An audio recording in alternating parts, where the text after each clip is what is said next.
The Arizona Cardinals continue to grow amid their loss to the Ravens on Sunday. You are Locked On Cardinals, your daily Arizona Cardinals podcast.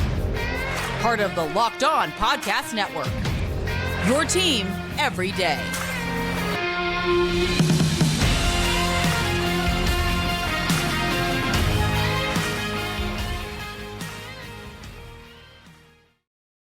Cardinals, Alex Clancy here. Follow me on Twitter at Clancy's Corner. Follow the podcast at Locked On AZ Cards. Thank you for making Locked On Cardinals your first listen each and every day, free wherever you get your podcast and on YouTube. Go to the YouTube channel, search Locked On Arizona Cardinals, hit that subscribe button, like, turn notifications on. You know the drill. Cardinals lose, fall to 1-7, 31-24 to the Ravens yesterday. There's a lot to discuss, a lot to unpack. Yes, a lot of positives came out of yesterday. I've been casting shade on this organization, especially over the last 4 seasons.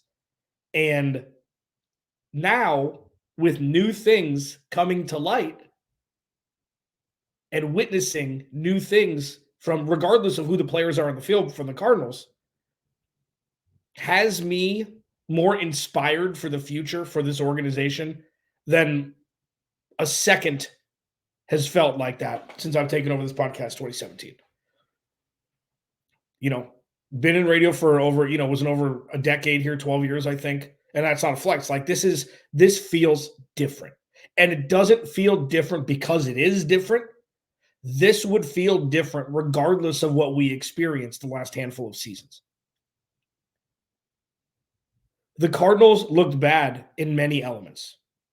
The Cardinals looked good in very important elements, and I'm going to discuss them. The bright spots, I'll discuss in the second segment, and with the trade deadline looming, we need to do a pulse check on Kyler Murray and whether he's going to start in Week 9. Reports are saying he won't, and what it'll mean when he comes back in Week 10. Very light, small segment about Kyler Murray because, trust me, we're going to be talking a lot about him after the Cardinals finish their game on Sunday in Cleveland. Again, thanks for hanging out. Thanks for being an everydayer. If this is your first listen, thank you. If you've been with me since 2017, thank you. So the Cardinals lose 31-24. This is one of my favorite things to go back to. If you looked just at the box score, you think the Cardinals won this game. You think the Cardinals won this game, except for one specific category that I highlight every Friday going into games that the Cardinals cannot afford to do, but they did. More first downs, better third down conversions, more plays, more total yards, more total drives, more passing yards, more rushing yards. Nope.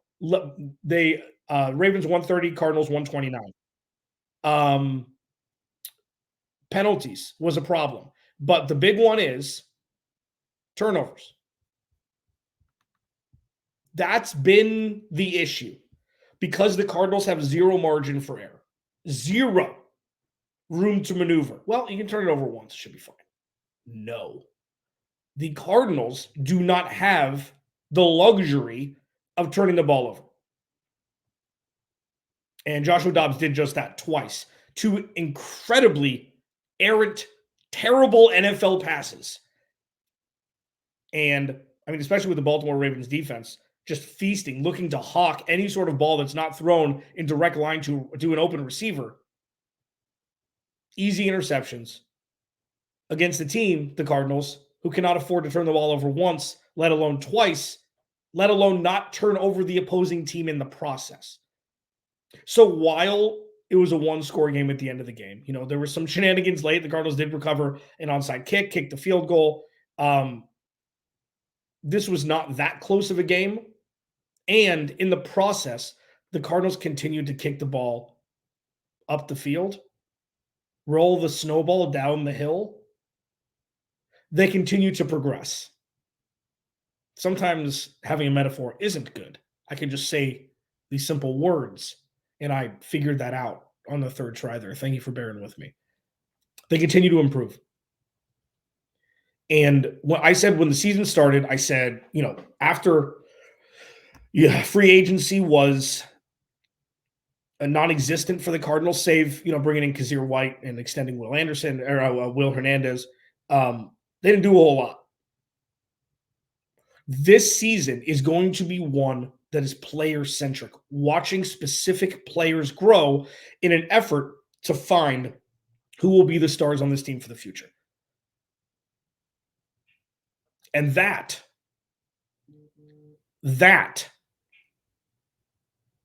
was in incredible form on Sunday. Now, it wasn't all foregone conclusions. Well, these players, because of their play on Sunday, will be this for the future. No, fool's errand. Obviously not.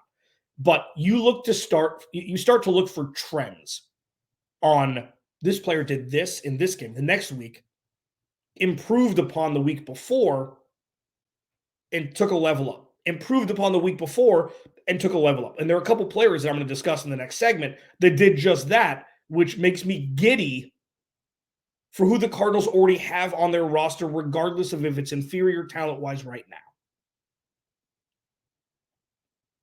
Because, let's be honest, the Cardinals are, and this seems like, well, obviously, it could be any, the Cardinals are like 3 or 4 good players on defense and a couple good players on offense away from being a playoff team. They've got the appetizers. They just need the main course. And you're starting to see some growth from young players who were drafted this past draft that makes me think this could be one of the best drafts in the history of the organization if things continue to progress as such. Very small sample size. 8 games, first couple games where nobody knows what the hell is going on. And then you start to settle into the roles. Garrett Williams is coming back off injury. He's looked fine. I'll talk about Control Clark. People are going nuts that Control Clark was inactive and Marco Wilson wasn't. Marco Wilson was active and Control Clark wasn't. But these are things that can't all be fixed overnight. And I don't know why, one thing that the one thing that I can't understand, leave in the comments, send me a DM on Twitter at Clancy's Corner. Again, I don't say the Twitter thing to get followed. Just send me a DM. Why don't some people just understand that maybe nobody's at fault for what's happening? Maybe this is the natural progression of things. This is what rock bottom looks like. And I'll tell you what, usually rock bottom looks a whole hell of a lot worse than this. The Cardinals have competed in every game. They've been in every game, probably save the San Francisco game, as I mentioned. What more do you want from a team devoid of talent at the NFL level as pertains to the average standard? What more do you want? I don't get it. Take a beat.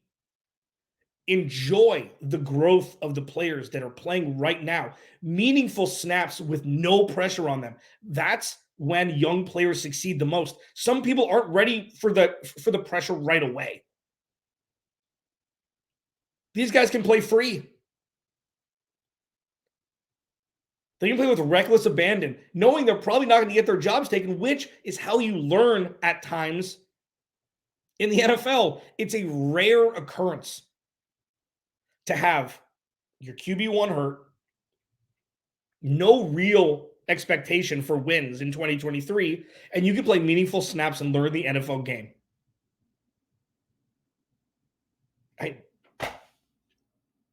This is the best 8 weeks that we could have seen with this roster and the outcome that it yielded.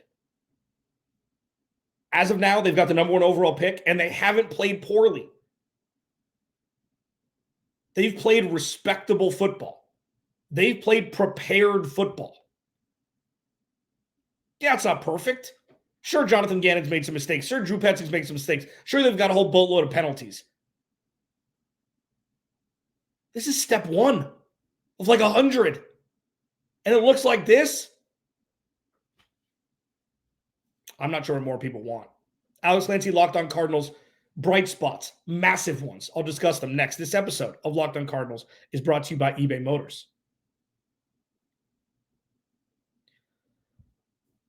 So, eBay Motors has partnered with Locked On Fantasy Football host Vinny Iyer to bring you some of the best fantasy picks each week, all season long. Whether you're preparing for a daily draft or scouting the waiver wire, every week we're going to provide you players that are guaranteed to fit on your roster. So let's see who Vinny's picked for this week's eBay's Guaranteed Fit Fantasy Picks of the Week. Browns running back Kareem Hunt has come back to the team and has, been leaned on again with Nick Chubb injured for the long term.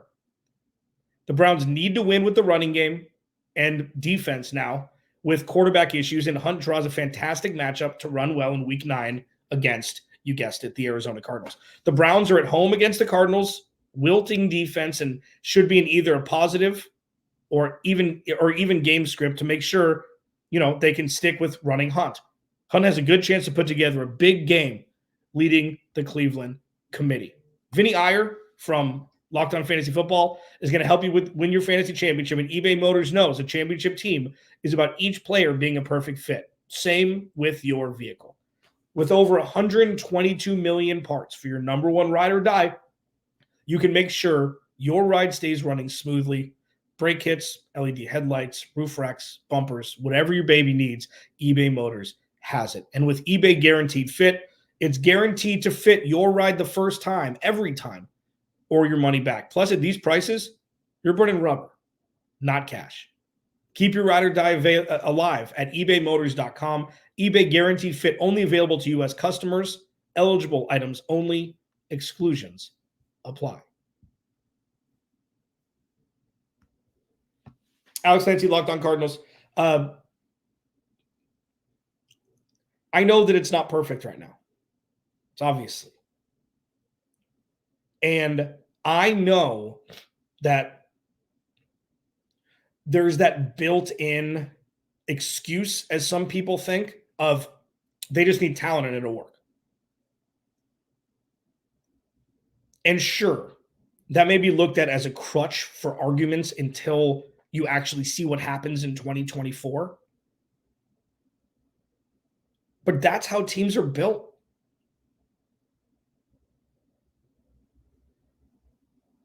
Look at the 2018 team with Steve Wilks. I mean, Steve Wilks was never given a shot. I feel terrible for him still. Like, he was never given a shot. The fact that Steve Keim got to stay and Steve Wilks didn't was not the right move, in my opinion. But that team averaged 14.1 points per game. That's less than the 2008 Detroit Lions, who went 0-16. This isn't that.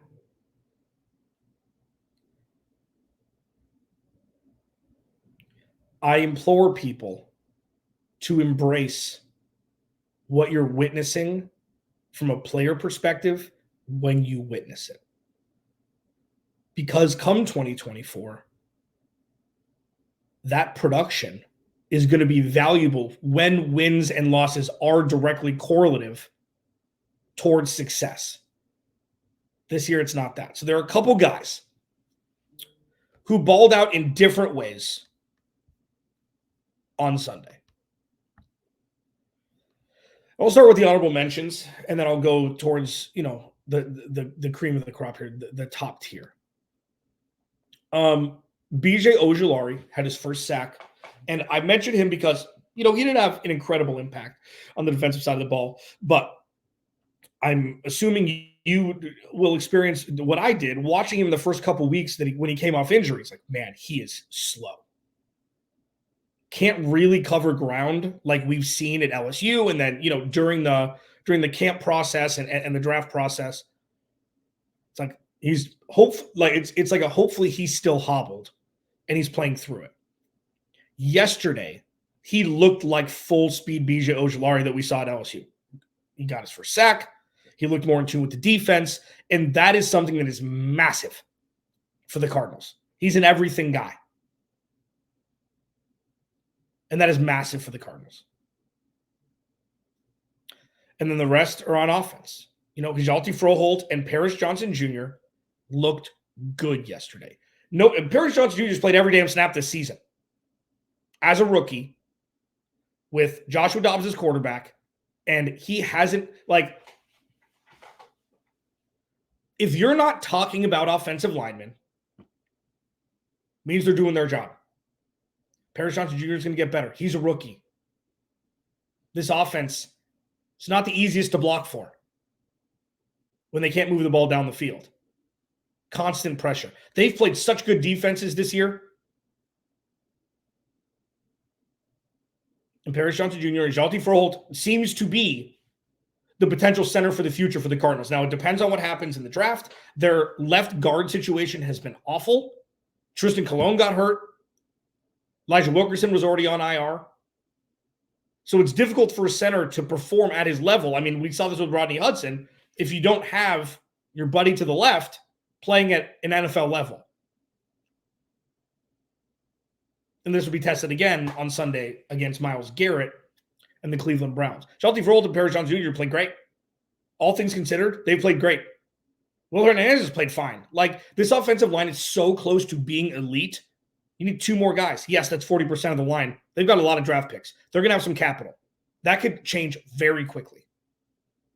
And it's Rondale Moore again. And remember, these are incremental. Rondale Moore looks comfortable in this offense. He's starting to get the ball in space more and more every week. And he's taking big hits, and he's not getting hurt.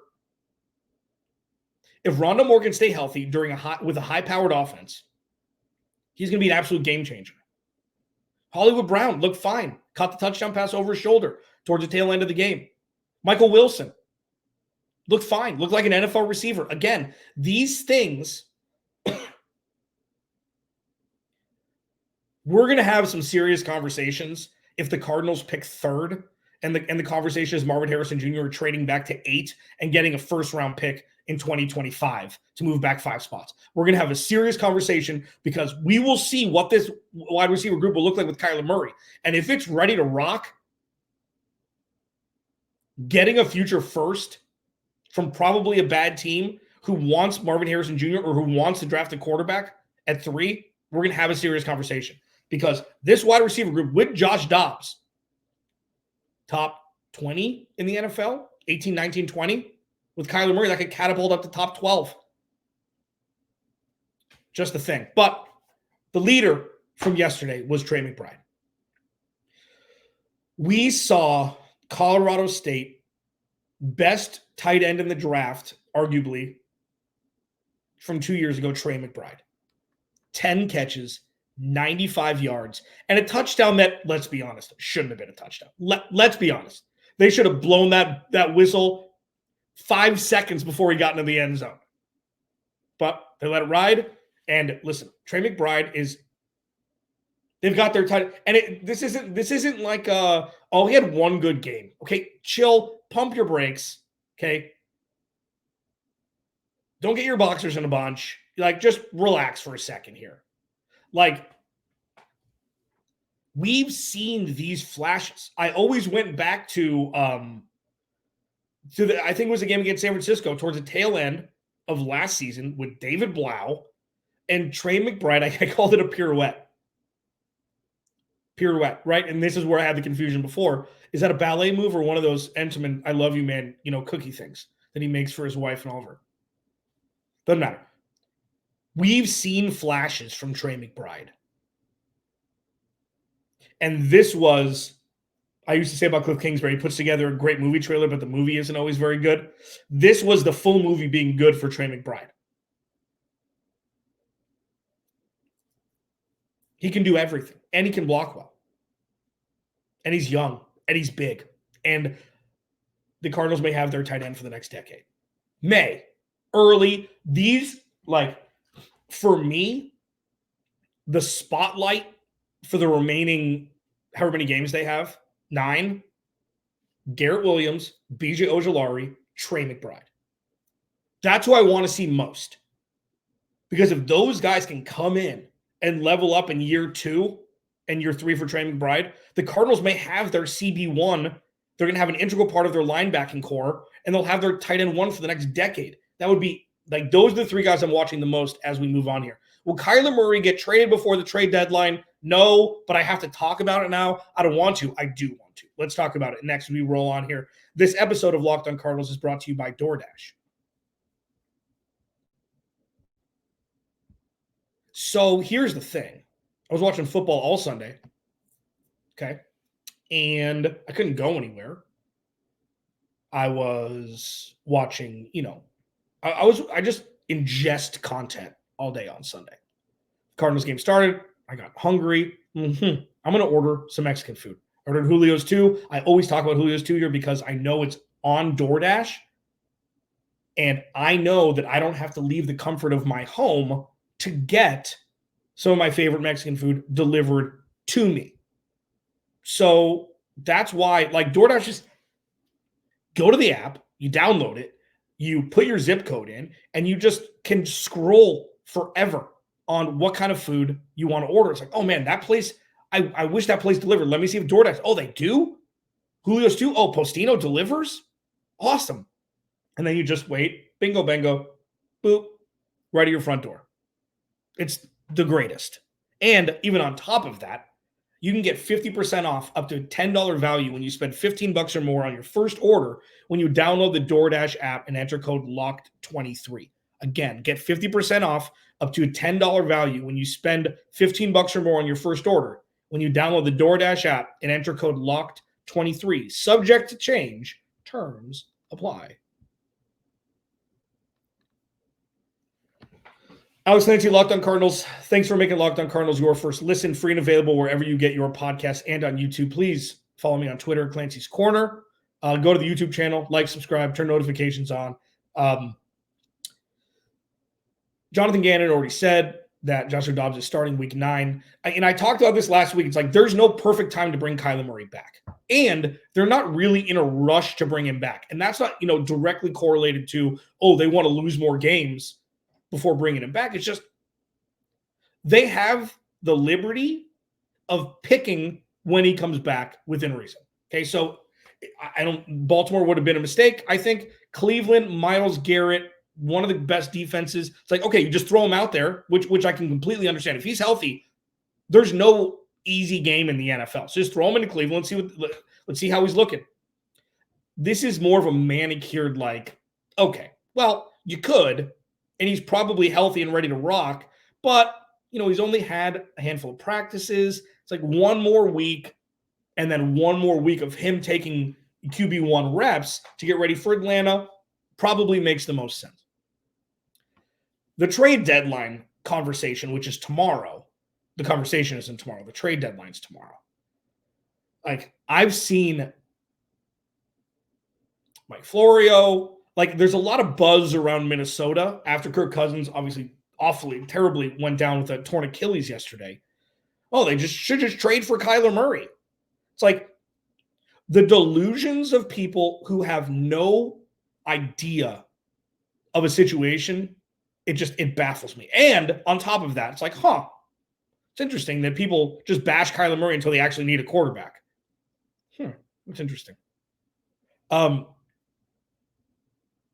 Murray should, until proven otherwise, be the QB1 for the future for the Cardinals. And I've gone back and forth with this because here's the thing. For like you and I, we're going to be the smart ones here, you and me. If the Cardinals win games, that means Kyler Murray's playing well. That means they're going to get a worse draft pick.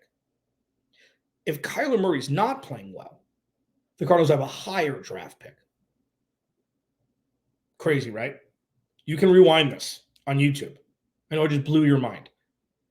The idea that Kyler Murray plays well and the Cardinals lose games while, depending on matchup and the defense, there's a lot of outliers.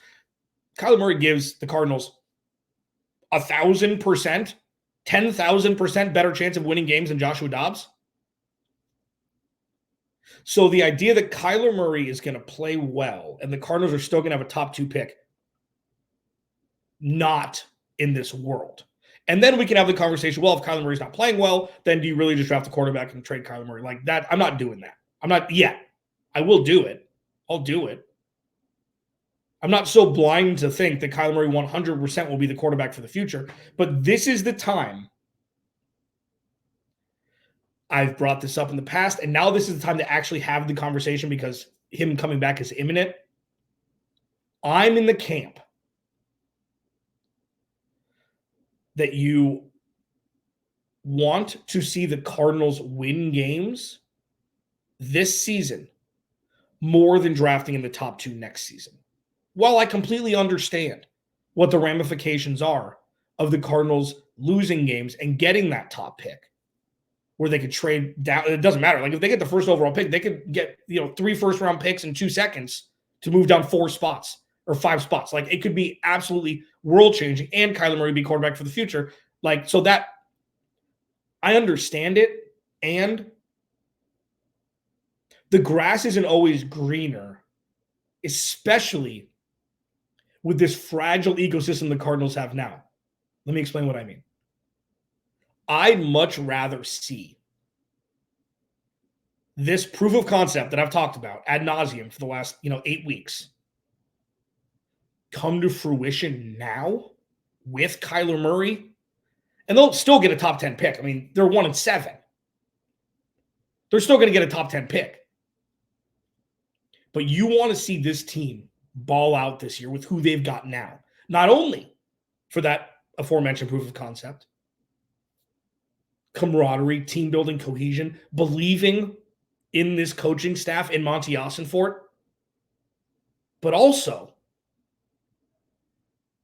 they have a massive free agency ahead of them next season. Not necessarily with the numbers they're going to give out, not necessarily with the numbers that of players that they're going to sign. It's one of the more pivotal off seasons. They're going to have draft cap, or they're going to have cap space. They're going to have draft capital, a lot of it. And if they win games, they have their QB1 for the future. Like, this is how you build. Jonathan Gann said it right. Very rarely in a rebuild do you already have the QB1 on the roster.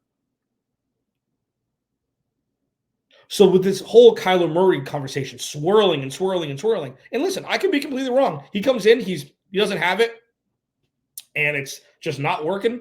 Then you trade him. If they lose a bunch of games, we're going to have that conversation. But I can't see this offense run by Kyler Murray with those weapons folding. I just can't. It'll be very interesting to see. I will be recording my tomorrow podcast after the trade deadline is over. Potential trade targets. I'll get these in here really quickly. I mean, Zach Ertz, he's on IR. I don't know why anybody would trade for him. I don't think Hollywood Brown's not getting traded. I don't think the Cardinals have any other pieces. I don't think Budda Baker's getting traded. I think that this is the team that they're going to ride with, and they're going to figure out which players will be with them moving forward after this season. I don't really foresee, unless they want to just blow, I don't see Hollywood Brown getting moved. He and Kyler Murray are a package deal, in my opinion. I've been saying that forever. I don't see anybody getting moved. But it'll be interesting. It'll be interesting to see what other moves happen that will directly affect the Cardinals, namely, NFC West opponents. But, we'll see. One last little thing I'm going to do Tankathon Tuesday tomorrow. The Carolina Panthers beating the Houston Texans was absolutely massive yesterday. It was massive. Because while you want the Cardinals to win games, being in a position to have a better draft pick, with zero actual action taken by the Arizona Cardinals, it's a good thing. The Cardinals have been very lucky with that this year. They've been very lucky with that. A lot of teams that have 1 wins, all won last week except for the Cardinals. The only team without a win won this week while the Cardinals lost.